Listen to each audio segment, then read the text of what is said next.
अस्सलाम वालेकुम, मैं हूँ दुर्दाना शाह, टीवी 20 के प्रोग्राम फेस ऑफ फैक्ट्स के साथ। हमारे यहाँ हर शोबे में, शोबा ज़िंदगी में ख़वातीन ने नुमाया किरदार अदा किया है, चाहे वो कोई भी शोबा हो। लेकिन उसके अलावा सियासत में भी ख़वातीन का हमेशा से नुमाया किरदार रहा है। आप पहले से भी उठाकर देखें तो उनके बहुत सी रिनाउंड ख़वातीन, बेनज़ीर भुट्टो सबसे बड़ी मिसाल है, मोहतरमा फ़ातिमा जिन्ना उससे पहले थी और उसके बाद भी दीगर ख़वातीन इस शोबे में आईं और उन्होंने अपना नाम बनाया। हमारे साथ भी आज एक खातून मौजूद हैं, खातून सियासतदान ही कहेंगे उनको हम, जिनका ताल्लुक पहले तो किसी और पार्टी से था लेकिन अभी उनका ताल्लुक है इससे कहा मैं पाकिस्तान पार्टी से। आज हम उनसे गुफ्तगू करेंगे कि पहले जो पार्टी के वो रही हैं वो कैसा तजर्बा रहा उनका और इस पार्टी में जो आई हैं तो वो कैसा तजर्बा है। और सबसे बड़ी बात हम ये पूछेंगे कि इलेक्शन की तैयारी में बहुत जोर शोर से ये हिस्सा भी ले रही हैं तो उसकी क्या सूरत हाल है। आज मेरे साथ मौजूद है साइमा नदीम। अस्सलाम वालेकुम साइमा। वालेकुम अस्सलाम दुर्दाना। कैसी हैं आप, ठीक है? जी अच्छा, बड़ी खुशी होती है कि खवातीन जब मुख्तलिफ शोबों में अपना काम करती हुई दिखती हैं और नजर आती हैं। आप आई सियासत में तो कैसे और क्या मतलब महरकात थे, क्या वजूहात थी जिन्होंने आपको सियासत में लेकर आए? पहली बात तो ये है कि जो आपने बात कही कि खवातीन इस शोबे में आने से डरती हैं, क्योंकि दो तीन वजूहात हैं और उनमें से एक तो उसका एक प्री कंसीव्ड एक आपका एक लोगों के सामने परसेप्शन बना हुआ है, जो कि मैं समझती हूँ कि अब आहिस्ता आहिस्ता पिछले अदवार से बेहतर भी हुआ है। और जो खवातीन पहले सिर्फ मौरूसी सियासत करती थी, वो तो अपने फादर के नाम पे या बेटा या फैमिली के थ्रू आती थी। अब आपको नजर आएगा कि हमारी जैसी खवातीन जिनका कोई सियासत से दूर दूर तक कोई ताल्लुक नहीं है, वो भी इस तरफ आना चाहती हैं और आई भी हैं। सही। तो रीजन बीइंग कि अब हम लोग चाहते हैं कि हम पढ़े लिखे खवातीन सारी हैं, हम प्रोफेशनल्स भी हैं, बैकग्राउंड्स भी ठीक हैं, तो क्यों ना हम भी आवाज बने अपनी आवाम की। जैसे कहा कि आप पिछले गवर्नमेंट में एक बहुत मकबूल अवाम में मकबूल पार्टी से वाबस्ता भी रही और उसके बाद आपको मिनिस्ट्री भी मिली है उसमें और पार्लियामेंट्री सेक्रेटरी आप उसकी रही, तो वजह क्या हुई पीटीआई छोड़ने? वजह बहुत बड़ी है, इसलिए कि पहली तो बात ये है कि शायद मेरे खून में क्योंकि मेरे हस्बैंड, मेरे फादर, मेरे ससुर का ताल्लुक जो है वो फौज से है। मैंने आँख जो खोली है वो उसी एनवायरनमेंट में खोली है और सिर्फ उस एनवायरनमेंट की वजह नहीं है मैंने, क्योंकि मेरे हस्बैंड पायलट थे, मैंने बहुत सी शहादतें देखी हैं और मैंने ये देखा है कि हम जिस तरीके से अफवाज के जो जितने भी आपके फौजी हैं, जिस तरीके से वो शुरू करते हैं, जिस पैशन के साथ, जिस जज्बे के साथ अपनी जिंदगियां देने, कुर्बान करने के लिए वो हर लम्हा तैयार होते हैं।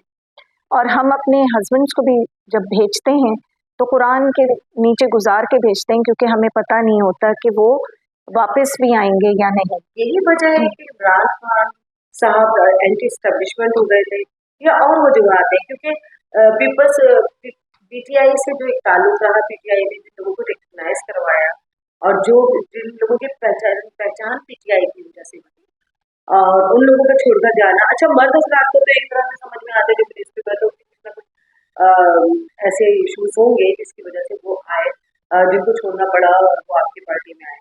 आप खवातीन, इट्स वेरी सरप्राइजिंग कि वो पीटीआई को छोड़कर सिर्फ एक इस वजह से या और कोई वजह हो? नहीं, देखिए, नज़रियाती इश्यूज तो आपको नज़र आने शुरू हो जाते हैं। जब हम गवर्नमेंट में भी थे तो उस दौरान भी मैं समझती थी कि कुछ डिसीजंस जो लिए गए वो डिसीजंस हम जो नज़रियाती लोग थे, जो 12-12 साल मेरे से पहले से भी एक ही मेरिट के ऊपर और के शफाफियत होनी चाहिए, इन पॉइंट्स के ऊपर हमने इस पार्टी को ज्वाइन किया था। पार्टीज तो मैदान में बहुत हैं और बड़ी अच्छी अच्छी पार्टीज हैं, लेकिन इस पार्टी में आने का मकसद ही ये था कि हमारे कुछ अज़ाइम थे। हम चाहते थे कि जो हमारे मुल्क में ये चीज़ें नहीं हो रही हैं या हो रही हैं, उनसे हट कर ऐसी जमात बनाई जाए जो एक तहरीक के मानंद हो।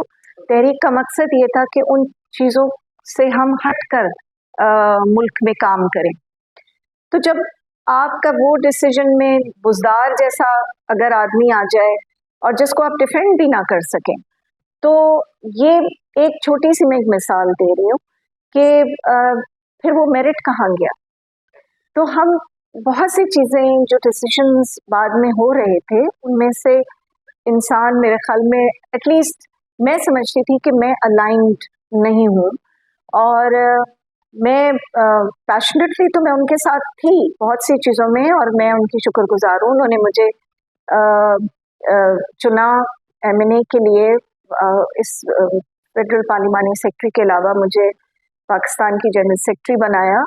लेकिन जब आप कुछ चीज़ें वहाँ पहुँच के देखते हैं और आप समझते हैं कि वो आपके विजन से, जिस विजन के तहत आप उनके साथ खड़े हुए हैं, उस विजन से हट गई, तो फिर आपको सोचने पे मजबूर कर देते हैं। ये एक आम तासुर है और लोगों को इस बात का किसी हद तक यकीन भी है कि सरकार पाकिस्तान पार्टी को बनाने में एस्टैब्लिशमेंट।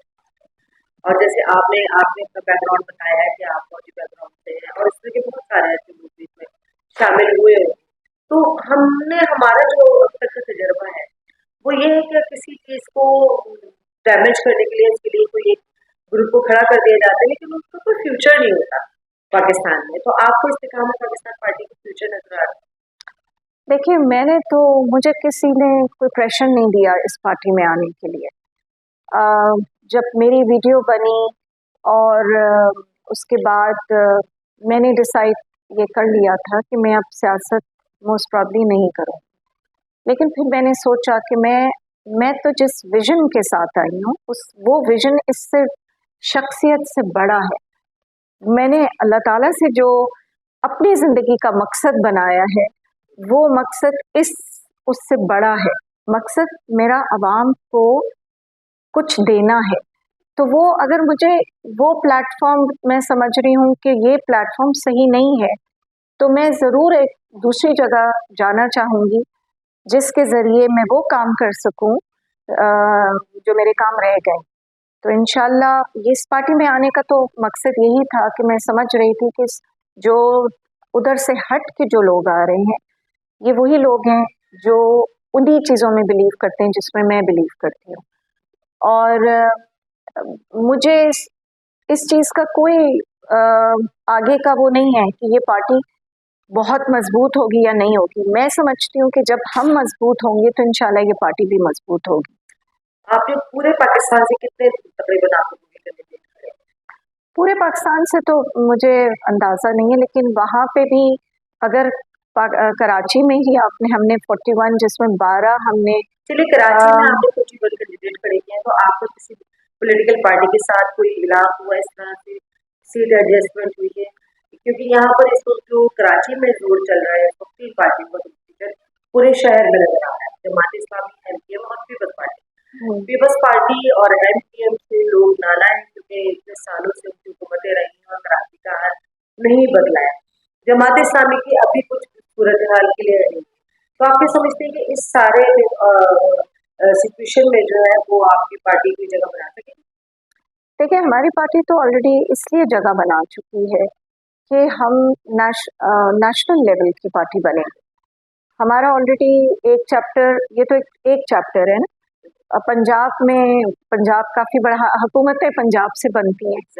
तो इस वक्त पंजाब में हम स्ट्रॉन्ग ऑलरेडी थे और अब हमने यहाँ पे भी अपने पाँव जमाए हैं और इंशाल्लाह जैसे जितनी भी सीटें आएंगी, अब आप पीटीआई का भी आप 2013 का अगर रिजल्ट देख लें तो उनके भी गिने चुने यहाँ के मेंबर्स थे, लेकिन 18 तक वो पार्टी आपको नज़र आने लगी थी कि वाकई वो स्ट्रॉन्ग पार्टी है।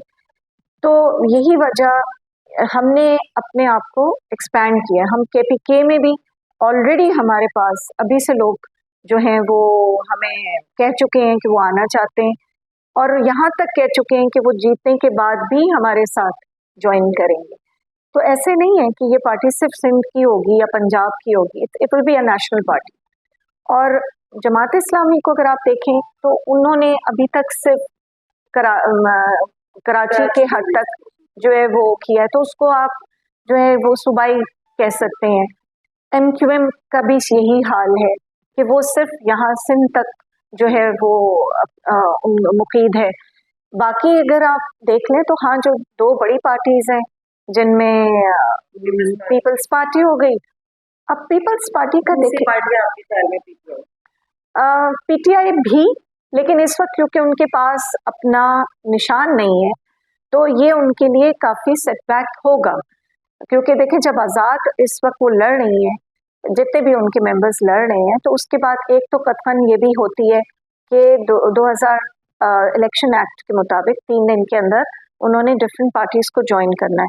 जो ज्वाइन नहीं भी करेंगे तो जब तक उनका इंट्रा पार्टी इलेक्शन नहीं हो जाता उनके लिए ये इशू रहेगा और वो कोई गवर्नमेंट नहीं बना सकते। किसी के साथ उन्होंने बैठना है या उन्होंने अपोजिशन में बैठना है। अब रह गया पीपीपी ने अभी जाकर दोबारा से सीट जो है वो लाहौर में, जैसे उन्होंने कोशिश की है, KPK में वो कोशिश कर रहे हैं, लेकिन अभी तक वो सिंध ही में जो है मेजॉरिटी में है। 15 साल उन्हें दिए जा चुके हैं। उस 15 साल में कल की बारिश आपको फिर से वही दिखा रही है कि उसका क्या फ्यूचर हो सकता है। इस वक्त ज़रूरत है नई पार्टीज को लाने की। जब तक नेशनल लेवल की न्यू पार्टीज नहीं आएंगी, ये पार्टीज फिर आपको वो विजन दे सकती हैं। मेरे ख्याल में ये इस वक्त सही टाइम है कि अब 20 साल, क्या आप 20 साल में वो विजन दे सकते हैं? क्या आप कराची को, आपने 15 साल में कुछ नहीं दिया, तो क्या वो आप लाहौर में जाके भी, आई होप कि कराची वाला हाल ना करें लाहौर का भी, तो कम से कम आप लाहौर को ये तो कहते हैं ना कि उन्होंने सारा पैसा चले लाहौर ही को लगा दिया, लेकिन आज लाहौर जाएं तो आपको लगता है कि वहाँ पे कोई तब्दीली आई है। ये मैं जरूर जानना चाहूंगी कि पीटीआई से आपका गहरा काम है, काफी तवील से आप पीटीआई से मुंसलिक हैं और आप मतलब इस वक्त जो पीटीआई के साथ हो रहा है, आप समझती हैं कि पीटीआई के साथ पॉलिटिकल बेस पर ये दुरुस्त हो रहा है कि उनको ना इंतखाबी निशान दिया जा रहा है, ना ही उनके नुमाइंदगान को कैंपेन चला रहे हैं? ये जमहूरियत है, आप उसको जमहूरियत समझती हैं कि ना उन्हें कैंपेन चलाने की इजाजत है और ना दीगर कोई एक्टिविटीज वो कर पा रहे हैं, तो ये आपकी नजर में दुरुस्त है? देखिए, मैं हमारे जो जब आप सियासत में आते हैं तो आपको ना अपना जहन खुला रखना चाहिए, और उसकी एक वजह मैं ये बताऊंगी कि उनको मौके मिले थे अपने इंटर पार्टी इलेक्शन कराने के, ठीक है ना। आपको पता है कि इस वक्त आपके सामने हर्डल्स आ रही हैं, तो आप वो उन कामों को कम से कम ठीक तरीके से कर लें जिनसे आप पे ये चीज़ें आपके ना पड़े। पॉलिटिकल पार्टी ही करवाती है, सब सिलेक्शन ही करती है। देखिए, जो भी करती है कम से कम उसका तरीका तो सही होता है ना। आप चमकनी में जाके अगर एक उसमें, और आपको पता है नोटिसेस कब से जा रहे थे? 2016 से 2021 से नोटिस आखिरी जो आने शुरू हो गए थे। तो देखिए, इतनी बड़ी पार्टी है, मैं खुद कहती हूँ कि इतनी बड़ी पार्टी है, तो बहुत छोटी सी चीज़ है। अगर आपके पीछे कोई है भी कि आपको लग भी रहा है कि ये आपके खिलाफ जा सकता है, तो इतने छोटा सा काम कराना कोई बड़ी बात नहीं है। 8.5 लाख मेंबर्स हैं। अब उनके ऊपर, जबकि सबको पता है कि वो एक ही लीडर को मानते भी हैं, तो फिर इतना उन पे बेएतमादी क्यों? और इस तरह से मतलब बिठा के सिर्फ इस तरीके से करना, आई थिंक ये ब्लंडर्स हैं। ये इनके ऊपर थोड़ा सा वर्क करना चाहिए कि ये गलतियां ना करें, अगर आपको पता है कि आपके साथ ये होने जा रहा है। आखिर में मैं आपसे ये पूछना चाहूंगी कि बहसियत खातून, वैसे तो मैं डिस्क्रिमिनेशन को नहीं वो करती है, खवातीन सारे काम कर सकती हैं, लेकिन बहसियत खातून आपके दूसरी पढ़ी लिखी बशूर खवातीन को मोटिवेट करना चाहेंगी कि वो पॉलिटिक्स में आए और इस मुल्क की तरक्की में अपना किरदार अदा करें? बिल्कुल। मैं तो जितनी भी खवातीन से मेरी मुलाकात होती है, और यकीन कीजिए दूसरी पार्टीज की भी खवातीन से, हम जब मिलते हैं तो कोशिश यही होती है कि हम शेयर करें अपने अपने तजर्बात को और कोशिश करें कि हम बहैसियत एक औरत, एक खातून, हमने अपना किरदार मुल्क के लिए क्या अदा करना है। आपकी बड़ी मिसाल इस वक्त हमारी प्राइम मिनिस्टर जो है वो बीबी साहिबा बेनज़ीर आपकी रह चुकी हैं, वो हमारे लिए एक बहुत बड़ी मिसाल है, एग्जाम्पल है। फिर आपकी first speaker doctor Fahmida Mirza साहिबा, फिर हमारी कई जो है मिनिस्टर्स आई, डिलीवर किया उन्होंने अपना नाम बनाया। तो देखिए ये एक ऐसी फील्ड है जहाँ पे आप आने के बाद आपका मैदान खुल जाता है, आपको एक प्लेटफॉर्म मिलता है। अल्लाह ताला जो आपको देता है फिर जाहिर है उसकी पकड़ भी है।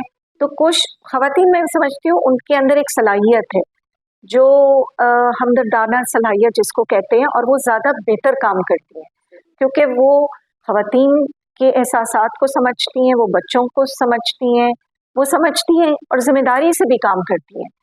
तो आई फील कि इस फील्ड को नज़रअंदाज नहीं किया जाए। ये एक ऐसी फील्ड है जिसमें एक औरत अपने इलाके की आवाज़ बन सकती है और वो काम कर सकती है जो काम आप दूसरी फील्ड्स में, जैसे मैंने कहा कि हालांकि मैंने दूसरी जगहों पे भी काम किया, लेकिन इस लेवल पे आके आपकी रसाई एक बड़े नेशनल लेवल पे होती है, दुनिया भर में होती है। तो आप आएँ और अपने आप को मजबूत करें अपनी आवाम के लिए और अपनी ख़वातीन के लिए। हमारे साथ मौजूद थी इस वक्त साइमा नदीम साहिबा। इस्तेकाम पाकिस्तान पार्टी से इस वक्त उनका ताल्लुक है और वो बड़ी पुरुम्मीद है इस्तेकाम पाकिस्तान पार्टी के फ्यूचर से कि इंशाल्लाह वो ज़रूर एक मजबूत और एक बड़ी पार्टी बनेगी। इसके अलावा वो चाहती भी हैं कि जो बाशऊर पढ़ी लिखी ख़वातीन जिनके दिल में खिदमत का जज्बा है वो इस तरह से सियासत में ज़रूर आए और फिर वो अवाम की खिदमत करें। शुक्रिया।